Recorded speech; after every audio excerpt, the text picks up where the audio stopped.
Olá, eu sou o professor Carlo Klember e tenho uma videoaula para você. Seja muito bem-vindo.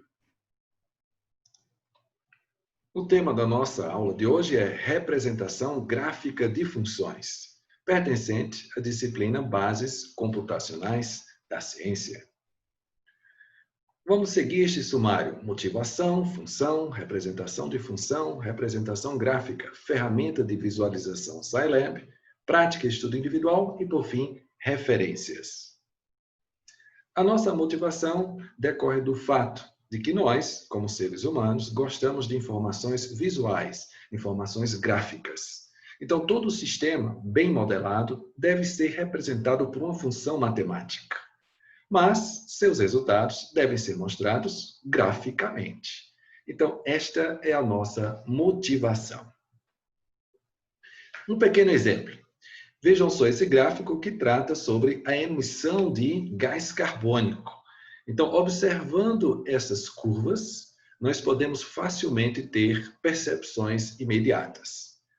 Para o total de emissão, eu tenho essa curva em preto. Para as outras curvas, em cor azul, verde, vermelha, eu tenho o quê? Eu tenho os componentes que contribuem para este total. Então, por exemplo, o componente mais importante dentre essas 4 curvas, certamente é a em azul, que é a de petróleo. O segundo componente mais importante é a em verde, que é a de carvão. E assim por diante. Então, veja que, no momento em que eu apresento a você os dados, ou seja, os números que foram computados através de uma função matemática, mas mostrando eles através de gráficos, você consegue muito mais facilmente ter as deduções e as percepções adequadas. Então, nós podemos dizer que o estudo de funções nos leva a quê? A analisar fenômenos, interpretar independências, encontrar soluções, descrever características, generalizar, dentre outras questões. Outro exemplo. Vamos imaginar que eu tivesse que comprar um elevador, dentre 3 que estivessem sendo oferecidos. Para efeito de análise, eu vou considerar o elevador sendo analisado em acordo com a sua resposta em relação ao andar que eu desejo estar. Então, para este exemplo, eu estou considerando que eu quero chegar no 4º andar. Então, vamos observar o que acontece com o elevador vermelho, descrito pela cor vermelha, que é o elevador número 2. Então, vejam só, eu aperto o botão para o andar 4 e o elevador vermelho, ou seja, o elevador 2, ele tem uma velocidade inicial bastante rápida, ou seja, bastante acentuada. Então, veja o que acontece. Ele vai rapidamente, passa pelo andar 4, chega quase que até o 6, depois ele retorna, depois sobe, depois retorna, depois sobe, retorna, e só vai adquirir a estabilidade em 15 segundos. Já esse da cor azul, que é o elevador 3, o que acontece? Ele é mais lento. Veja que ele tem um comportamento mais suave. Em compensação, ele só vai atingir o 4º andar bem após dos 15 segundos. Então, me parece que a escolha natural é o elevador da cor verde, ou seja, o elevador de número 1. Veja que ele se aproxima já do 4º andar por volta de 5 segundos. Então, por volta de 6 segundos, ele estará no andar correto. Então, qual seria a minha opção? Me parece natural dizer que a opção seria o elevador 1, aquele que é representado pela cor verde. Mais uma vez, nós estamos mostrando que, através de uma percepção, através de uma análise, de uma visualização de figuras, de gráficos, eu consigo ter a leitura mais clara do meu problema, eu consigo interpretar melhor o meu problema. Mais um exemplo, aqui nós estamos tratando especificamente de uma expressão matemática, onde eu tenho seno de x mais cosseno de 1 mais x ao quadrado menos 1. E vamos imaginar que eu quisesse determinar as raízes. Ora, para fazer isso, eu poderia simplesmente dar valores para x e observar quais seriam os valores que fariam o f de x ser igual a 0. Então, se eu plotasse isso em um gráfico, eu só precisaria observar esses cruzamentos. Ou seja, onde esta curva está cruzando esse eixo dos x, ou seja, o eixo horizontal. Então, veja que facilmente eu consigo identificar que são esses dois pontos. Esse daqui, à esquerda, e esse daqui, à direita. Em uma escala maior, aqui está o ponto. Este ponto e este ponto aqui à direita. Perfeito? Então, veja que, mais uma vez, é bem mais fácil analisar graficamente. Bom, a despeito desse convencimento de que graficamente é melhor, também é verdade que eu tenho outras opções. Verbalmente, através de palavras, numericamente, mostrando a você apenas valores, visualmente, que é aquela forma preferida pela maioria das pessoas, ou algebricamente, seria utilizando fórmulas. Vamos para mais um exemplo? Então, este exemplo agora ele fala sobre taxa de crescimento de uma população, considerando uma certa faixa econômica. Vamos ao exemplo gráfico. Aqui está. O que eu tenho em azul é aquilo que eu coletei até o presente momento. Então, você imagine que estejamos no ano 2009. Então, eu coletei informações até o ano de 2009. E, a partir dessas informações, eu fui capaz de modelar o meu sistema através de uma curva, que é essa curva em azul. Só que agora eu quero fazer uma projeção para o futuro. Então, eu posso utilizar esta mesma equação, essa mesma função que eu derivei, para dizer como essa população vai crescer. Então, por exemplo, aqui, por volta do ano de 2008, eu estaria com uma população de mais ou menos 70, 80 milhões, mas quando eu chegasse no ano de 2014, que para o efeito, né, que nós estamos dando, ou seja, para o entendimento que nós estamos dando seria o futuro, nós já teríamos uma população de cerca de 200 milhões de habitantes. Então, neste caso, eu estou utilizando esta função para fazer projeções, aquilo que eu chamo de extrapolação. E, mais uma vez, graficamente é bem mais atrativo. Bom, vamos agora a um exemplo mais específico, né? Vamos construí-lo, né? E mostrar para vocês as equações, as fórmulas. Então, imagine, eu quero agora analisar o crescimento de bactérias e estou considerando gerações. Geração 0, ela tem 140 mil bactérias. Geração 1, 182 mil. Geração 2, 236,6 mil. E assim por diante. Mas como que eu posso derivar esta função, esta equação, essa expressão matemática? Eu posso fazer desta forma.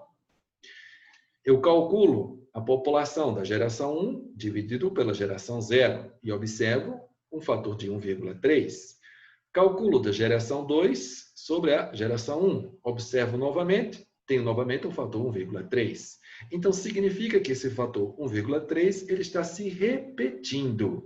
Se eu calculasse aqui a relação entre população da geração 5 e aqui população da geração 4, novamente eu observaria 1,3. Então, este fator se repete.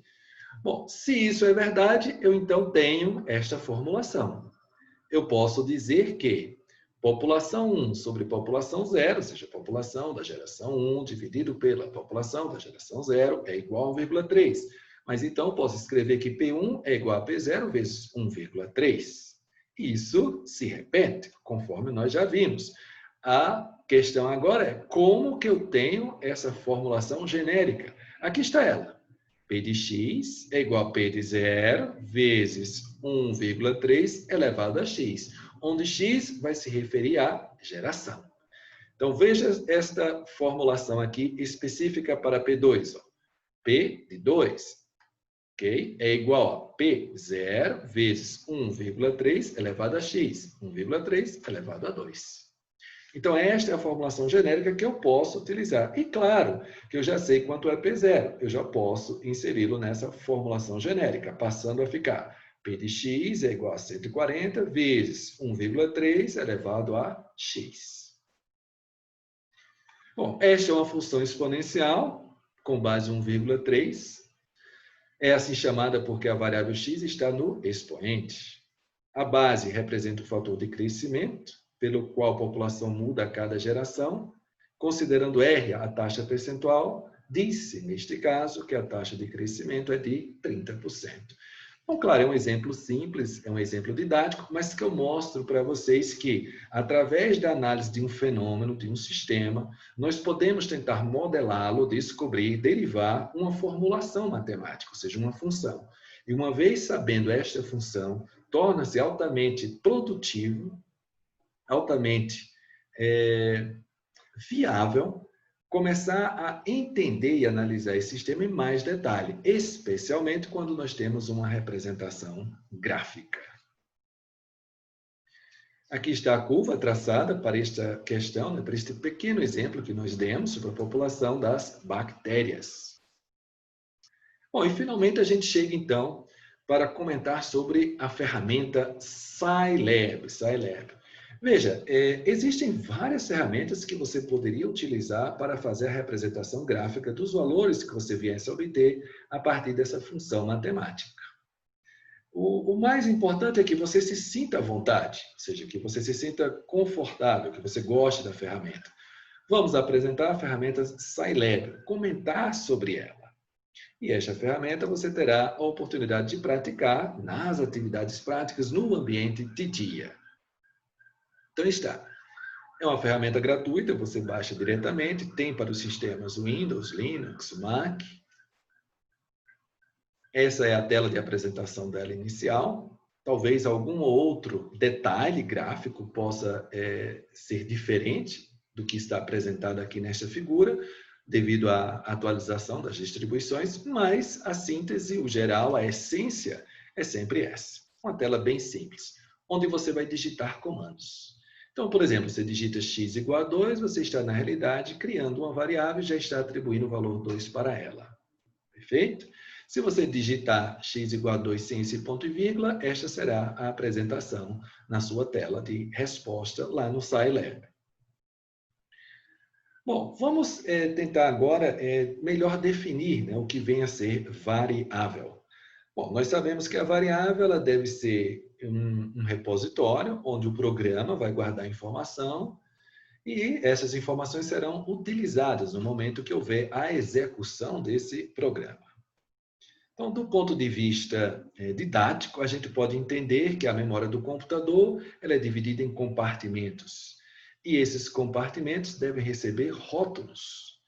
Esses rótulos servem justamente para te ajudar a organizar melhor as suas ideias.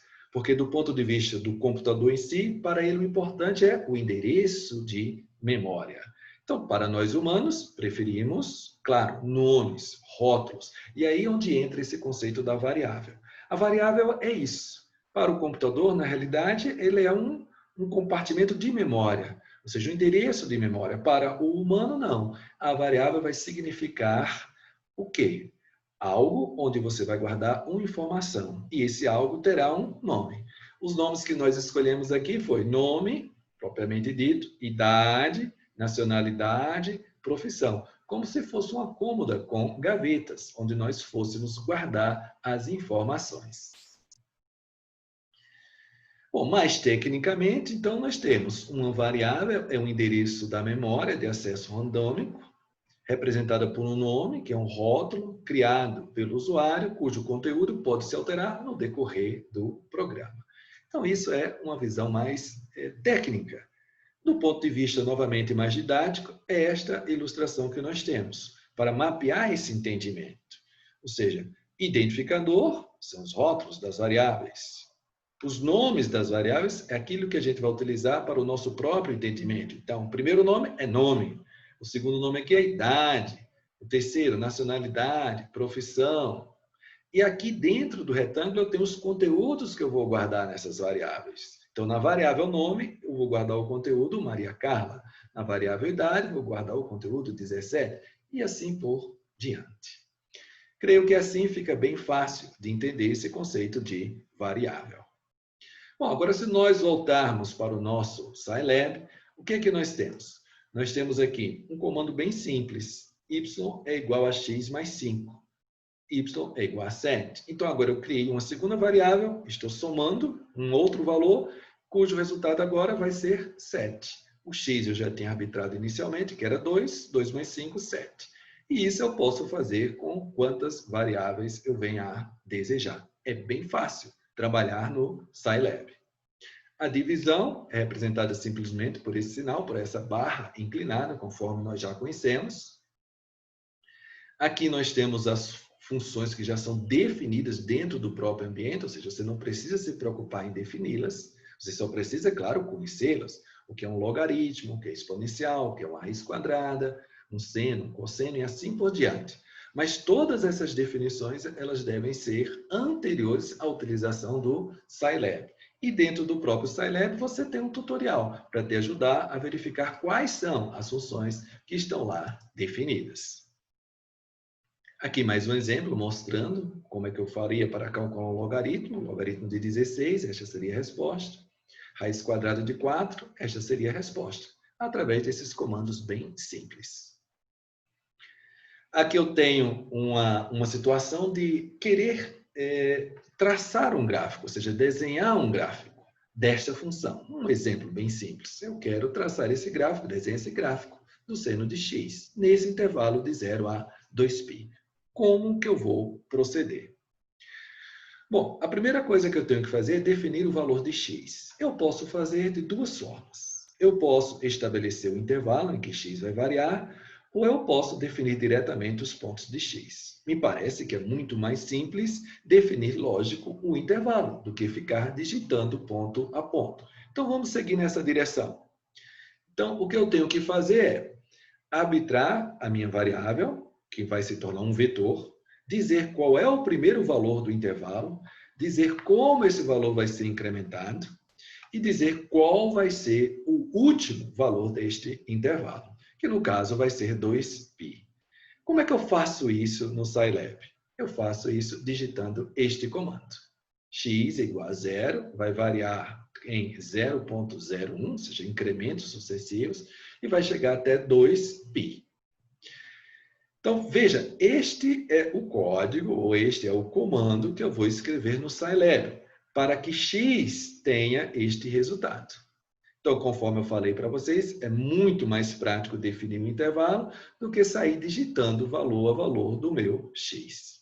Bom, tendo isso, é só digitar agora f igual a seno de x. E eu vou ter, então, o cálculo matemático do meu f em função daquele x que eu arbitrei. Perfeito. Agora, como é que eu faço para desenhar? Que era o que nós pretendíamos desde o início. É só digitar esse comando, plot xf, e eu vou ter esta curva em azul. Em síntese, o que eu fiz foi isso. Eu digitei x dessa forma, digitei f dessa forma e fiz plot dessa forma. E obtive este gráfico. É bem simples, continuo a dizer. Se eu quiser melhorar, se eu quiser colocar um label no eixo x, então é só escrever x label, nome do eixo x, y label, nome do eixo y, título, nome da janela do gráfico. Vamos ver isso? Aí está. Então, se eu digitar lá plot e depois digitar x label isso, y label isso daqui e título, title, eu vou ter novamente o meu gráfico desenhado, só que dessa vez vai aparecer o título do gráfico, vai aparecer aqui o eixo y e vai aparecer o eixo x. Se eu mudar esse x, eixo y, ou título do gráfico, naturalmente a figura também apresentará o que eu vier a escrever. Mas se eu quiser colocar um chamado grid, então vou utilizar este comando. É apenas digitando esse comando, eu já vou ter este grid conforme está aparecendo nesta figura. Então vejam que é realmente simples, é bem fácil. Bem fácil você trabalhar com o Scilab. Basta que você conheça, naturalmente, os comandos que o Scilab disponibiliza para você. Se eu quiser mudar a cor, então tem também um comando, é plot xf, e aqui eu vou utilizar a letra da cor em inglês. No caso, a cor vermelha, red, do inglês, escrevi então o R. Então agora mudou a cor para vermelho. Uma observação ainda. Como que eu calculo o quadrado de um valor x? É através desse sinal aqui, um chapéu. E como que eu elevo ao quadrado todos os valores de x, considerando que x seja agora um vetor? É colocando este ponto antes do chapéu. Então, existem pequenos detalhes que eu sei que você pode me perguntar, mas eu vou ter que memorizar isso? Na verdade, não. Na verdade, você tem que utilizar a ferramenta para conhecer o que ela te oferece. A partir do momento que você estiver utilizando a ferramenta, naturalmente você vai memorizar. Bom, quer saber mais? Então lembre-se, é preciso ter uma atitude ativa para você aprender cada vez mais. Então consulte o site do próprio Scilab e lá você tem um tutorial. As perguntas que você tiver, você deve me fazer nos horários de atendimento, que são ao vivo e a cores, assim como também nas próprias aulas síncronas, que também são ao vivo e a cores. Aí está o cone de aprendizagem, que eu gosto sempre de lembrar a vocês, né? E principalmente destacando que é muito importante você exercitar o que você aprende teoricamente. Porque se diz que, depois de 2 semanas, tendemos a lembrar 90% do que dizemos e fazemos. Vamos agora para a atividade no dia, que é o nosso ambiente virtual de aprendizagem. Lá você vai encontrar uma forma de praticar todos esses conhecimentos teóricos que eu apresentei na aula de hoje. E, claro, Deus vai sempre nos ajudar, desde que a gente sente e estude, né? Não esqueçam disso. Aí está a referência, todo o detalhamento dessa videoaula que eu apresentei para vocês está no capítulo 2, representação gráfica de funções, com inúmeros outros detalhes. Lembrando que esses slides estão disponíveis em meu site público. É só chegar lá, clicar e baixar os slides. E para terminar, juntos somos melhores. Não esqueçam disso. Finalizamos então mais uma videoaula. Espero que vocês tenham gostado. Desejo a todos muita saúde e que fiquem muito bem. E até o nosso próximo encontro. Um grande abraço.